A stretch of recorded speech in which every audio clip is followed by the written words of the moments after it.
Aqueles que forem encontrando, vamos fazer uma oração fervorosa agora para os irmãos abrirem, conseguirem encontrar Osés. Senhor, ajuda teu povo, envia teu anjo poderoso, Pai, para guiar o pessoal a encontrar Osés. Alguns pela primeira vez vão saber que tem Osés na Bíblia. Oh, glória! Convido também na terça-feira, na quinta-feira, para estarem aqui, né? E convido você a trazer lápis e caneta para nós pensarmos um pouco sobre aquilo que nós acreditamos, né? A gente vai falar agora sobre os 5 pontos da reforma protestante, né, que foram levantados, né, por Calvin, por Martinho Lutero. A gente vai pensar um pouco, né, sobre somente a fé, somente a graça, somente Cristo. A gente vai pensar um pouco sobre esses pontos e nas 2 últimas quinta-feiras nós vamos pensar sobre o que nós acreditamos, qual a doutrina da Igreja Batista, por que nós estamos em uma Igreja Batista, né? Porque nós não somos de nenhuma outra denominação, né? Para algumas pessoas não faz diferença, né? Qualquer um tanto faz, né? Mas por que você está numa Igreja Batista? O que é que a Igreja acredita? A Igreja Batista ela pensa, ela acredita, e eu tenho certeza que será extremamente proveitoso para cada um de nós. Todos nós encontramos Osés, capítulo 2.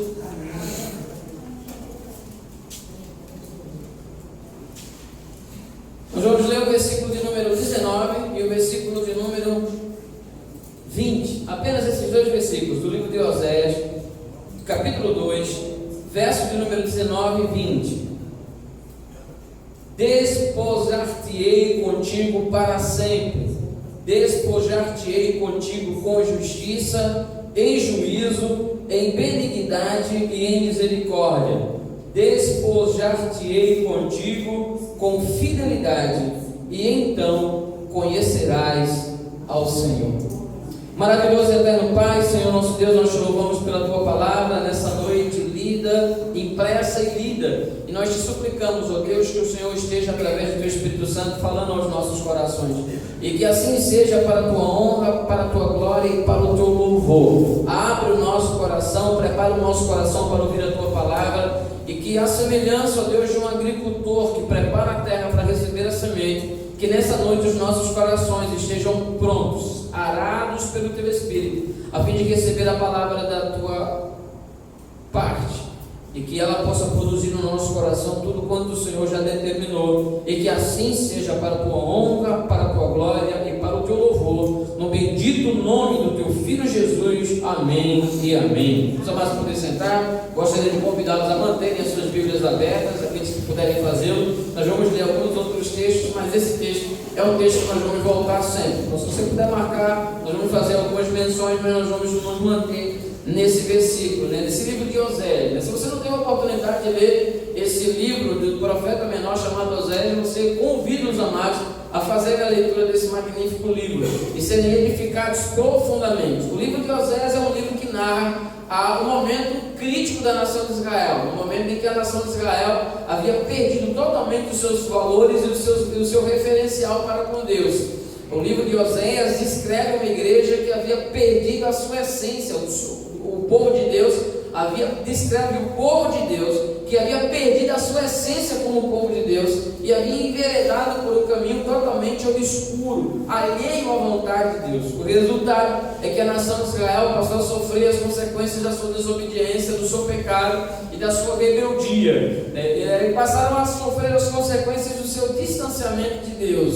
E não há possibilidade alguma de nós estarmos com Deus e vivermos uma vida de intensa busca por Deus e depois abandonarmos esse privilégio, sairmos dessa posição e não sofremos as consequências. Para cada escolha nossa há uma consequência. E a vida e a morte estão nas nossas mãos, né? O texto lá do livro, o texto escrito, dito a Moisés, deixa claro: a vida e a morte ponho diante de ti, escolhe pois a vida para que vivas e não morras. Então o texto de Osés descreve uma nação que havia escolhido o caminho da morte e que por essa razão o preço da desobediência era o afastamento de Deus. O afastamento de Deus trouxe uma ruína moral, uma ruína social, econômica e política. A nação tinha perdido totalmente os rumos e o resultado é que ela acabou sendo subjugada por uma nação inimiga que embaixo de um regime opressor massacrava profundamente a nação de Israel. O Senhor então chama Oséias e mostra claramente a condição de que Israel se encontrava. Israel é descrita nesse livro como uma mulher adúltera, como uma mulher que havia perdido completamente os seus valores e que havia traído o seu esposo, no caso Oséias.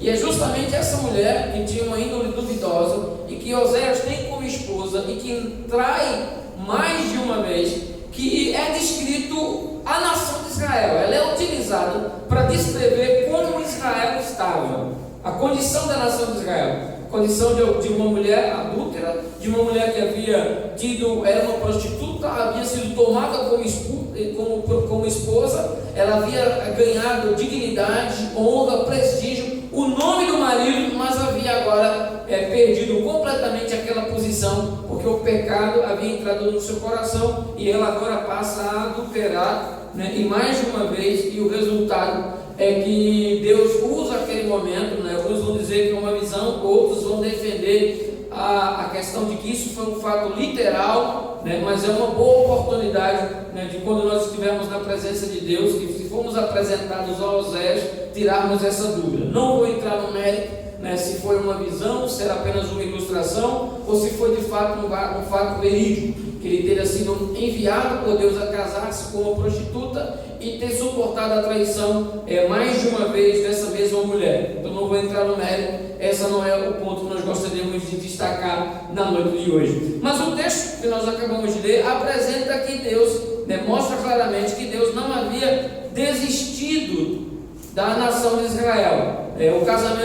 Esse casamento é registrado no capítulo 1, mas apesar da infidelidade do povo, né, e na epígrafe desse capítulo 2, né, aquelas Bíblias, provavelmente algumas Bíblias trazem na sua epígrafe essas letrinhas pretas que dividem uma seção das outras, falando a respeito da incredulidade, da infidelidade do povo de Deus, em contraste com a fidelidade de Deus. Então, apesar de Israel ter agido como aquela mulher teria agido com Oséias, Oséias tinha que perdoar e desejava amá-la e cuidar e proteger, e da mesma maneira Deus diz que a nação de Israel está naquela condição e que Deus deseja amá-la, cuidá-la, protegê-la, e nesse versículo vai mostrar claramente isso, né? Nos textos que nós lemos, Deus ele vai colocar pontos específicos de um contrato de casamento, os votos matrimoniais dessa relação entre Deus e a nação de Israel, entre Deus e a igreja, entre Deus, o esposo, e a esposa, que era a nação de Israel.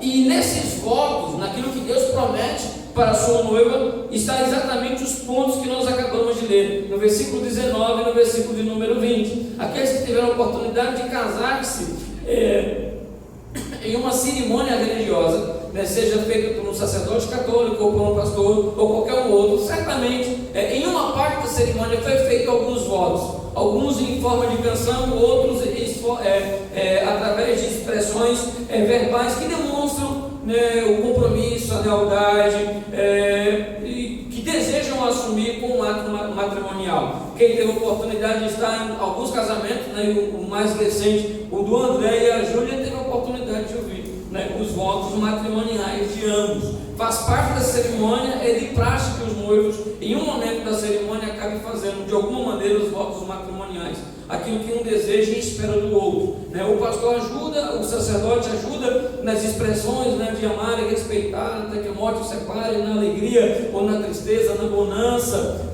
ou nos momentos de escassez, nesses contrastes que a vida nos impõe, né? E aí a pessoa vai dizer: sim, eu estou disposto, né, na alegria ou na tristeza, nos momentos de bonança ou de escassez, de estar com o meu amado, de estar com a minha amada. Então o texto que nós apresentamos são os votos de Deus para a nação de Israel. É aquilo que Deus, na sua onisciência, na sua soberania, na sua grandeza, Ele expressa do que Ele deseja ter, né, dessa relação que Ele deseja desenvolver, trazer de volta a nação de Israel. E esse ponto fica claro, né? Despojar-se é casar, né? E algumas traduções inclusive vai trazer a expressão que eu desejo casar contigo, né? No lugar dessa expressão um pouco mais antiga, despojar-te-ei, tem simplesmente eu desejo me casar contigo, né? E aí ele vai dizer aquilo que ele os votos, aquilo que ele espera, né? Aquilo que ele deseja. E nessa relação entre Deus e a nação de Israel, ela pode ser muito bem, essa porção do texto, aplicado à relação entre Deus e a igreja. Porque a nação de Israel, a igreja é uma continuidade da nação de Israel. Agora, não uma nação física, resultado de um DNA de Abraão, mas de todos quantos nasceram de novo, né? Todos quantos pela fé são filhos de Abraão e logo herdeiros da promessa. Então, se herdeiros da promessa, nós agora fazemos parte da Israel de Deus, não uma Israel física, que é resultado da genética de Abraão, de Isaac e de Jacó, da sua descendência, mas resultado da fé em Cristo Jesus, que nos faz a igreja ser a Israel espiritual de Deus. Então, certamente o que Deus estava propondo é aquilo que Deus continua propondo para cada indivíduo. Certamente aquilo que Deus estava propondo naquele momento de intimidade, de relação, de compromisso assumido, é aquilo que Deus espera desenvolver com todos nós, que somos filhos e filhas de Deus. Ele olha para a igreja, olha para você e para mim e vai dizer que tipo de relação eu desejo ter com você. E qual é o tipo da relação que Deus deseja ter com cada um de nós? Ele inicia no verso dizendo, versículo 19: casarei contigo para sempre. Para sempre. Eu não sei se há alguma outra tradução que traz de maneira diferente essa expressão, mas deixa claro de que a intenção de Deus nesse compromisso, de que a intenção de Deus nesse casamento, era que aquele casamento não teria fim, de que aquela relação entre Deus e o homem, e que também deve ser a relação entre nós e o nosso Deus, deve ser uma relação pautada na verdade, na realidade de que Deus deseja que esse relacionamento dure para sempre. Podemos também afirmar, meus queridos, sem sombra de dúvida, de que a vontade de Deus para os nossos casamentos é que também ele dure para sempre. Deus não deseja, Deus não se alegra de que o casamento se desfaça na primeira crise conjugal, né, nos primeiros momentos de contradição, nos momentos de brigas e desajustes, o amor acabe fugindo e havendo um desgaste completamente da relação. Quando o homem une a sua mulher, os dois passam a ser uma só carne. E essa relação de uma só carne especifica muito bem o que Deus deseja para a vida dos dois. De que aquela relação ela não poderá ser dividida, mas que ela deve manter-se juntos até que a morte os separe, como é de praxe também nas nossas cerimônias religiosas. Então, o desejo de Deus é que essa relação que os homens precisam ter com a sua esposa, que a esposa precisa ter com o seu esposo, uma relação que não dure até a primeira discordância, uma relação que não dure até o momento em que há um desajuste, uma relação que dure não quando o acordo estiver faltando, quando o diálogo estiver faltando, e até mesmo quando o tempo passar e alguns ajustes físicos, algumas limitações físicas acabarem entrando também na relação. E algumas atividades, algumas atitudes que nós temos hoje em pleno vigor, elas acabem com o passar do tempo desaparecendo. Então Deus ele não espera, Deus ele não deseja, não é a vontade de Deus que quando as coisas começarem a mudar de qualquer natureza, eu simplesmente descarte aquela relação e entre numa relação que possa me proporcionar aquilo que um dia eu tive com aquela pessoa, mas hoje, depois que ela está com Alzheimer, hoje, depois que ela está passando por alguns problemas, hoje, depois que ela teve de repente um câncer de mama e teve que amputar os seus seios, agora eu vou simplesmente descartá-la para tentar entrar numa relação mais proveitosa. Antes era uma bênção, mas hoje que ele está passando por um problema físico que ele não consegue mais me satisfazer plenamente com mulher, hoje que eu tenho que simplesmente empurrar a sua cadeira de rodas, ele não me serve mais, não é mais interessante construir e edificar uma relação como essa. Eu simplesmente vou lá, descasto e vou em busca de alguém que de alguma maneira pode me proporcionar aquilo que eu tinha na minha juventude e que pode me fazer sentir jovem novamente, que pode me fazer sentir uma mulher mais jovem, uns 20, 30 anos, que pode fazer com que eu possa me sentir como um homem, um garotão de 23 anos de idade, pegando um relacionamento diferente. e descarta aquela que esteve conosco nos momentos mais tristes e nos momentos mais felizes da nossa vida. É claro que o texto vai nos dizer, é por essa razão que o texto vai nos dizer no livro de Malaquias, de que Deus abomina o divórcio, de que Deus abomina a separação, e Deus vai questionar inclusive os maridos naquela ocasião, dizendo: por que vocês agiram de maneira infiel com a mulher da tua mocidade? E não apenas as mulheres, elas acabam sendo prejudicadas, mas há também homens, que poderia ser muito bem aplicado, dizendo: por que você é infiel com os homens, com o homem da tua mocidade, com aquele que construíram uma vida juntos, com aqueles que derramaram lágrimas, com aqueles que desenvolveram um relacionamento. Então Deus, Ele deseja que o nosso relacionamento conjugal, Deus deseja que o nosso relacionamento conjugal seja eterno, e Deus deseja que o nosso relacionamento com Ele também seja eterno. E é tão difícil porque a visão de Deus tem sido tão deturpada nos nossos dias, a visão de Deus tem sido tão colocada em xeque, que algumas pessoas acabam não conseguindo ter um relacionamento profundo com Deus. Algumas pessoas acabam criando em si uma imagem de Deus, que não é a imagem real apresentada nas Escrituras. É comum imaginarmos, e os sistemas religiosos, eles são especialistas nisso, porque cada qual sistema acaba formando uma imagem de um Deus diferente do outro. E embora os cristãos afirmem de que eles são monoteístas, eles acreditem apenas em um único Deus, mas na verdade o sistema como um todo, nós estamos vendo um politeísmo, porque o Deus daqui é diferente do daqui, o Deus aqui concorda com algumas coisas que o de lá não concorda, e há quase que uma confusão generalizada.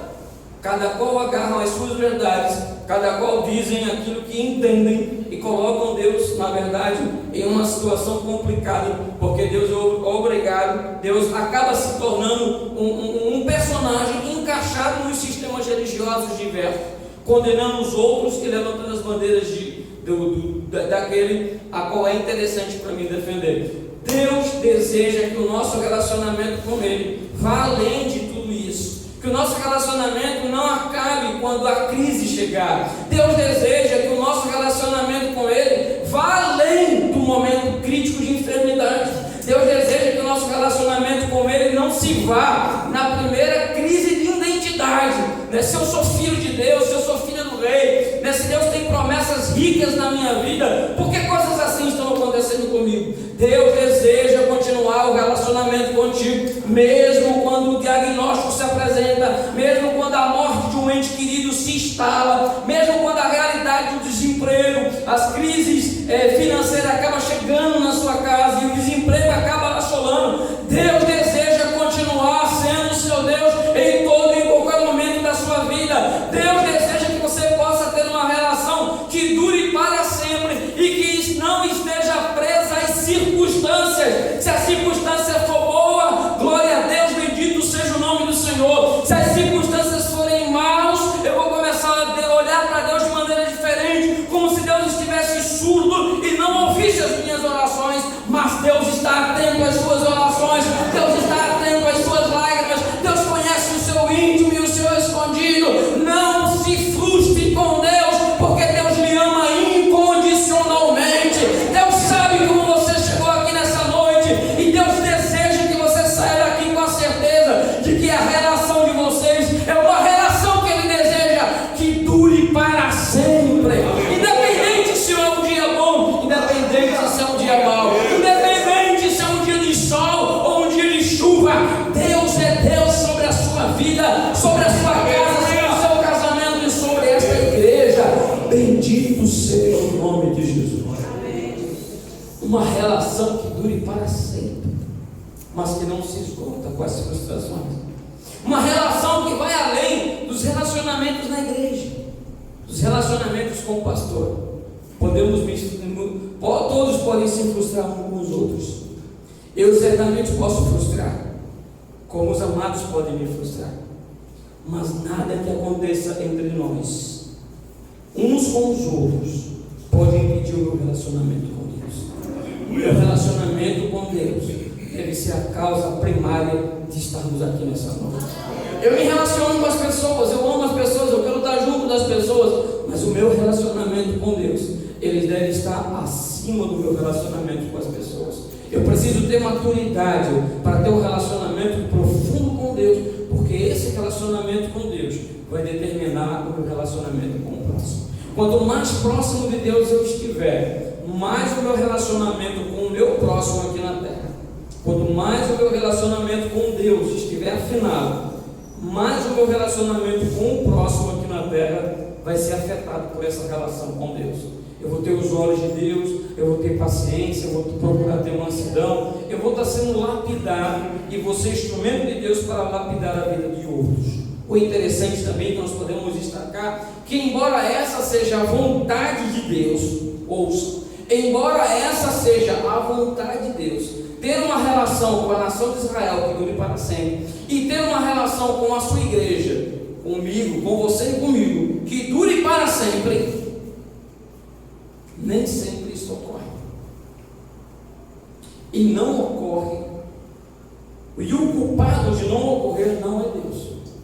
Em algumas ocasiões, Deus vai desejar que essa relação dure para sempre. Mas em todo contrato, os dois precisam estar em acordo. É por essa razão que Jesus, ao contemplar Jerusalém, Jesus chora, diz o texto. Ele olha Jerusalém e chora. E quando Jesus está chorando, ele vai dizer: Jerusalém, Jerusalém, tu que matas os profetas e apedreja aqueles que te são enviados, quantas vezes eu quis chamar vocês para juntos, como uma galinha protege os seus filhos, mas ele prossegue dizendo: tu não quiseste. Fica claro, meus queridos, de que aquelas pessoas, eles tinham liberdade para vir ou não, e de que não foi Deus que impediu eles de vir, porque Jesus não iria chorar ao ver Jerusalém fazer essa exclamação se ele mesmo fosse o causador daquilo. Ele estava chorando, mas na verdade ele não estava chorando. Ele estava dizendo que ele desejava, que ele queria, quantas vezes eu quis, mas na verdade ele não queria. Isso é simplesmente deturpar o texto. O que o texto diz, nas palavras do Senhor Jesus, é que ele desejava assim, que ele desejava, que ele queria, que ele almejava, e que os homens disseram não à vontade de Deus. De que Deus, que é soberano, em sua soberania, decidiu que os homens seriam livres para escolher ou não. Porque do contrário, que glória teria um Deus que simplesmente comanda as pessoas para adorar? Que glória tem um Deus esse? A glória de Deus vem em pessoas falhas como eu e você, pessoas pecadoras como eu e você, que ao serem tocadas pela ação do Espírito Santo de Deus, se quebrantam e vão a Ele dizendo: eu sou pecador, eu sou falho, eu sou imperfeito. E se não fosse a ação do Espírito Santo na minha vida, nenhum de nós iríamos a Ele. O Espírito Santo vem, Ele toca, mas ao toque de Deus eu respondo de maneira positiva ou negativa. Eu vou ou não a Deus. E em alguns momentos das Escrituras haverá ocasiões em que algumas pessoas que estavam desenvolvendo essa relação de para sempre, eles acabam sendo quebrados. Nós poderíamos destacar, por exemplo, abra sua Bíblia no livro de 1 Pedro, na primeira epístola de Pedro, na segunda epístola de Pedro, no capítulo 2.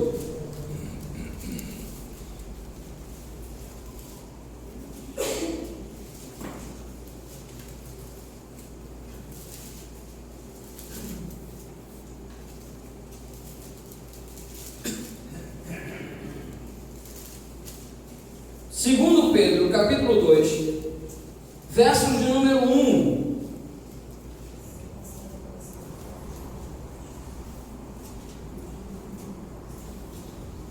Verso do número 1 ao verso do número 2. Observe o que o texto vai nos dizer. Pedro, apóstolo do Senhor Jesus, assim como no meio do povo surgirão muitos falsos profetas, assim também haverá falsos mestres, os quais introduzirão dissolutamente heresias destruidoras, até ao ponto de renegarem o soberano Senhor que os resgatou, trazendo sobre si mesmo repentina destruição. Então fica claro de que havia algumas pessoas que haviam sido resgatados pelo Senhor. E o que significa resgatar?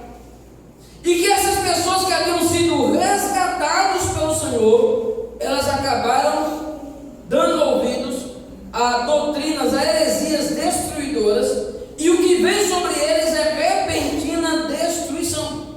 Uma relação que tinha tudo para ir para sempre, para ficar para sempre, ela foi interrompida por uma atitude humana, quando eles abriram seus ouvidos e abriram seu coração para heresias. E o resultado disso é que o que os aguardava não era uma relação que durasse para sempre, mas era uma relação, o que esperava por eles era repentina destruição.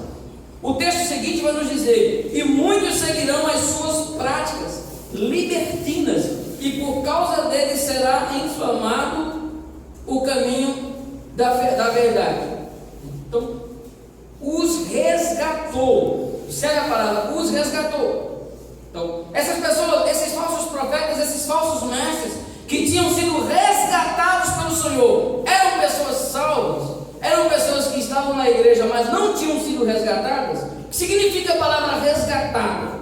Era alguém que tinha sido de fato resgatado, salvo, e que agora, depois da condição de salvo, havia tomado um caminho diferente, ou essa pessoa nunca foi resgatada. Porque se ela foi resgatada, o texto está falando de pessoas que foram salvas, de pessoas que foram resgatadas pelo Senhor e que depois, por sua livre e espontânea vontade, abandonaram aquela condição de salvos. Observe, por exemplo, ainda também no livro de Hebreus, volte algumas páginas, Hebreus, no capítulo de número 6.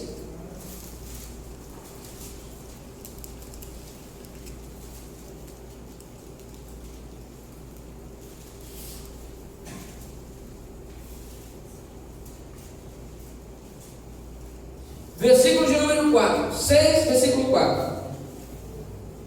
É impossível, pois, que aqueles que uma vez foram iluminados, provaram o dom celestial e se tornaram participantes do Espírito Santo. Observa só, uma pessoa que foi iluminada, provou o dom celestial, participou do Espírito Santo, provou da boa palavra de Deus e dos poderes do século vindouro.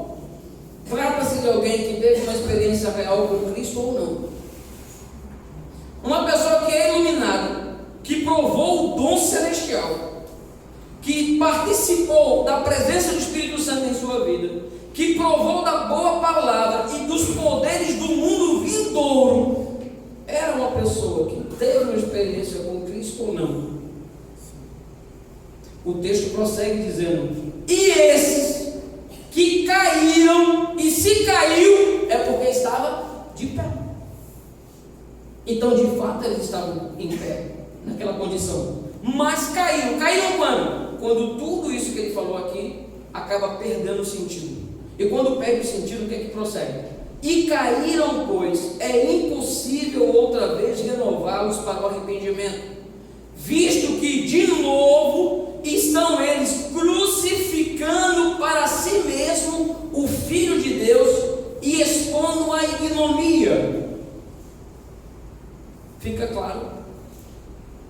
Podemos abrir também no capítulo 10, Hebreus capítulo 10.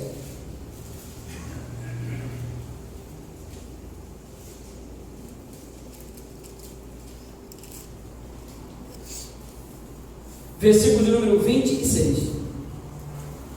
Observe o que o texto nos diz: porque se vivermos deliberadamente em pecado, depois de termos recebido o pleno conhecimento da verdade, já não resta mais sacrifícios pelos pecados. Pelo contrário, certa expectativa horrível de juízo e fogo vingador prestes a consumir os adversários. Sem misericórdia morre pelo depoimento de 2 ou 3 testemunhas quem tiver rejeitado a lei de Moisés. Versículo de número 29.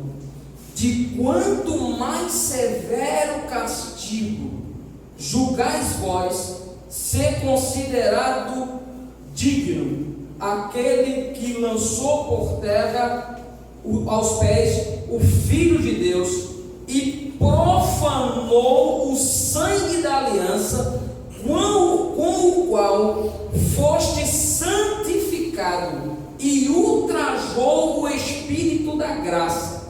Ora, nós conhecemos aquele que disse: a quem pertence a vingança, eu retribuirei, e outra vez o Senhor julgará. Horrível coisa é cair nas mãos do Deus vivo. De quanto mais severo castigo julgueis vós, será considerado aquele digno que lançar por terra os pés do Filho de Deus e profanar o sangue da aliança, com o qual foi santificado. Então, pessoas que foram santificados, diz o texto, perderam aquela condição. E agora o que restou a eles? Cair na mão de Deus vivo. E horrendas coisas é cair na mão desse Deus.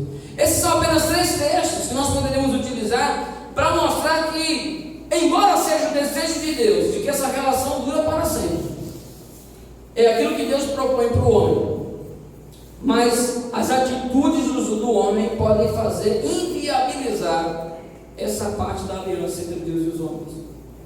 Dura para sempre. Mas em todos esses textos está falando de pessoas que foram resgatadas, iluminadas, de pessoas que foram santificadas. E quem conhece ou já estudou um pouco sobre a doutrina da salvação sabe que a santificação é um processo, é uma etapa da salvação. E se é uma etapa da salvação, trata-se de pessoas que foram salvas e que pegaram o sangue de Cristo e mais uma vez levaram a ignomia, a ignorância, algo sem valor. Então esses 3 textos mostram isso. E aí nós precisamos, ao nos deparar com essas 3 passagens, clamar pela misericórdia do Senhor, dizendo: Senhor, misericórdia, porque nós somos falhos, nós somos imperfeitos e nós desejamos que a nossa relação contigo dure para sempre.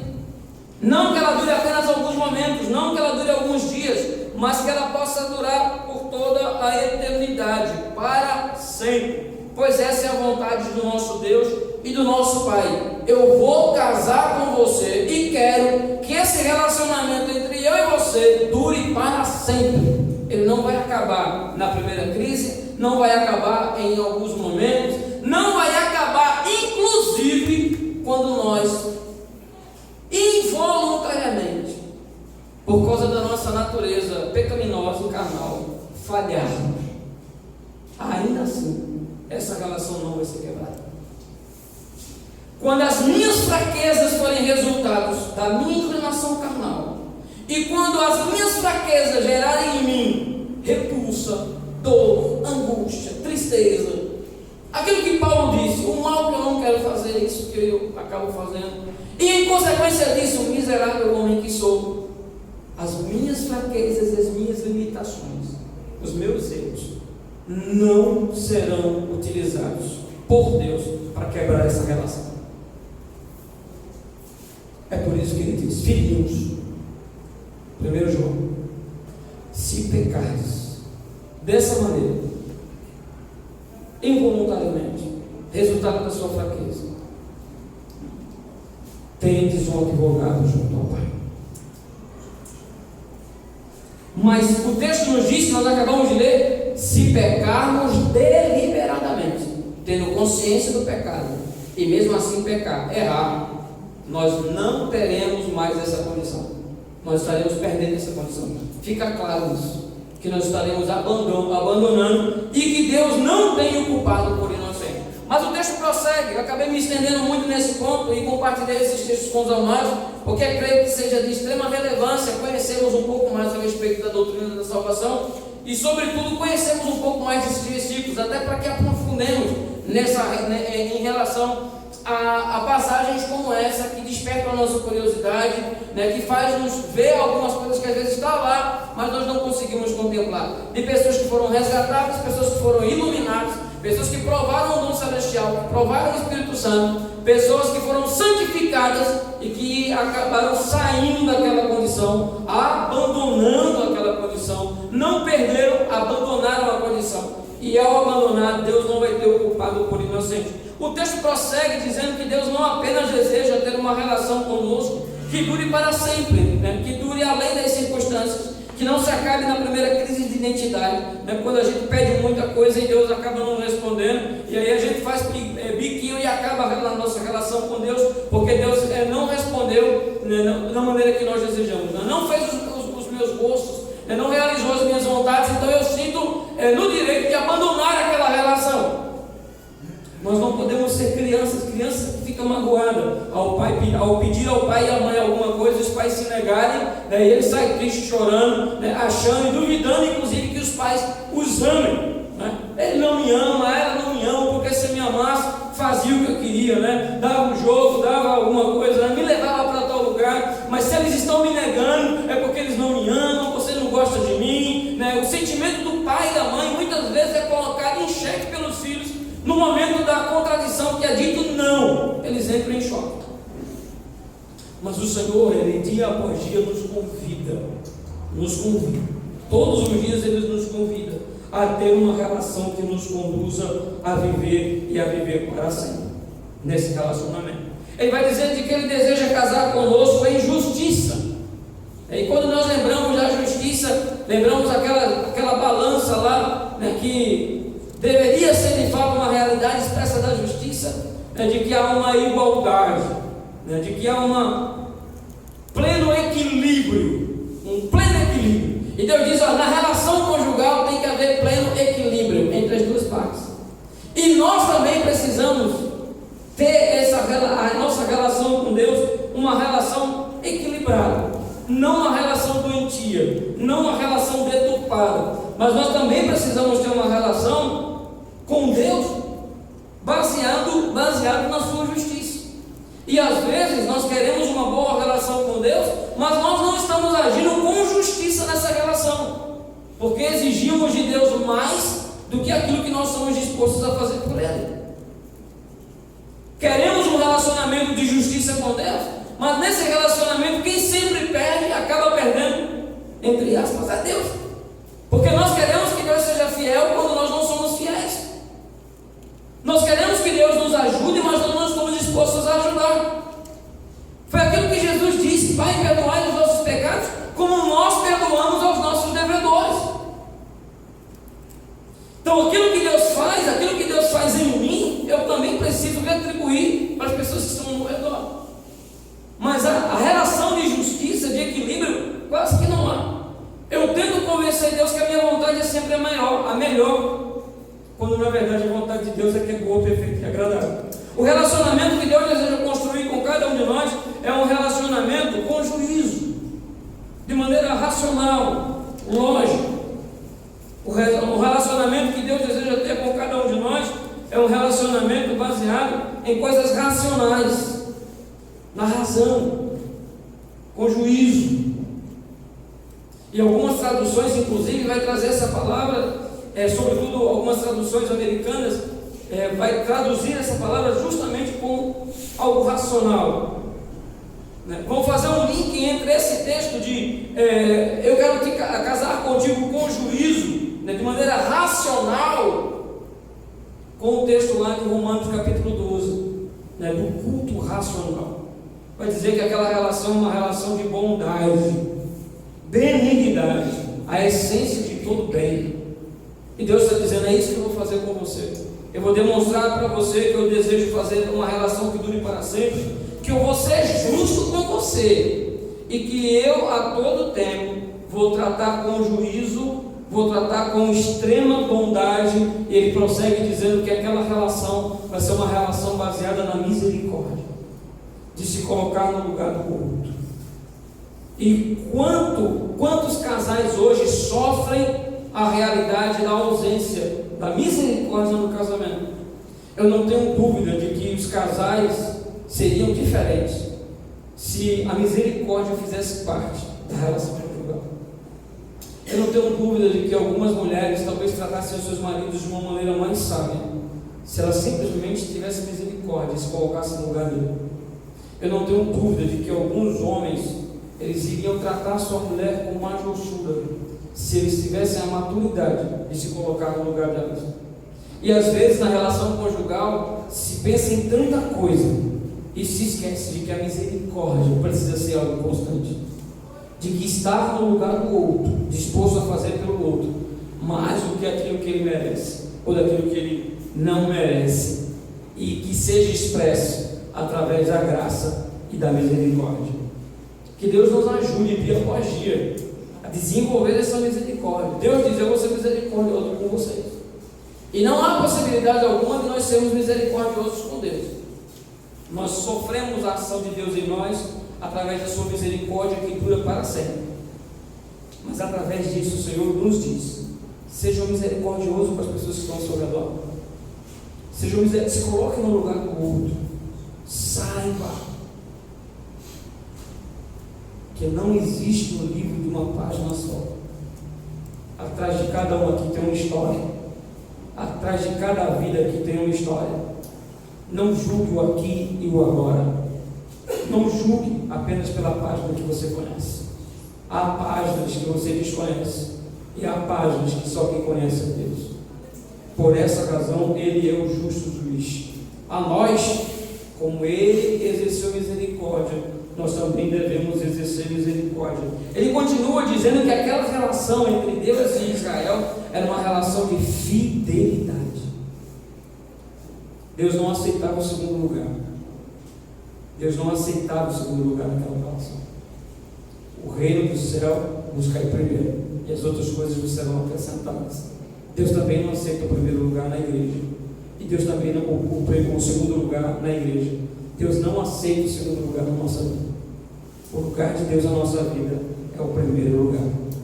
Se você deseja que Deus seja fiel, todos nós aqui desejamos, professamos, dizemos que Deus é fiel. A pergunta dessa noite que não quer acabar é: até que ponto Deus é fiel na minha vida? Mas será que eu, de fato, posso dizer a Deus, questionar a Deus a respeito da sua fidelidade? Será que, olhando para as minhas atitudes, eu posso dizer que eu tenho buscado ser fiel a Deus? Ou eu estou vivendo a ilusão de achar que o cristão não precisa ser fiel a Deus? Basta seguir a religião, fazer algumas obrigações e está tudo certo. O que Deus espera de cada um de nós é a fidelidade. A fidelidade. A obediência. Por essa razão que lá em 1 Samuel vai nos dizer: porque obediência quero e não sacrifícios, manjares, oferendas. Obediência quero e não sacrifício. Se você deseja que Deus seja fiel, seja fiel. Seja fiel a Deus em todas as suas, em todas as áreas da sua vida. Que em todas as áreas da sua vida demonstre claramente a sua fidelidade ao nosso Deus e ao nosso Pai. E o resultado disso é que nós vamos conhecer Deus de maneira mais profunda. Imagina você estar casado com alguém que você diz: eu quero casar contigo para sempre. Eu sou alguém misericordioso, bondoso. Eu sou alguém que tem agido com juízo e com justiça. É impossível não amar alguém que está disposto a amar alguém dessa maneira. Que nessa noite você saia aqui com o coração desejoso para amar a Deus e amar a Deus intensamente. Dizendo: Senhor, eu quero ter essa aliança contigo, que não dure apenas por um tempo, mas que dure para toda a eternidade, que dure para sempre. Que essa vontade de Deus para a nação de Israel seja também a sua vontade nessa noite. Senhor, eu quero ser justo, eu quero ter juízo, eu quero ser racional no meu relacionamento contigo, eu quero ser alguém que seja fiel e misericordioso, Eu quero que seja alguém que de fato te conheça mais e mais. Feche os seus olhos nesse instante. Maravilhoso e eterno Pai, Senhor nosso Deus, nós te louvamos por essa noite, pela tua bondade, pela tua misericórdia, pela tua graça. Suplicamos as tuas bênçãos, que essa palavra dessa noite ministrada encontre lugar nos nossos corações, e que assim seja para a tua honra, para a tua glória e para o teu louvor, em o nome do Senhor Jesus. Amém e amém. Deus abençoe a todos em o nome do Senhor Jesus.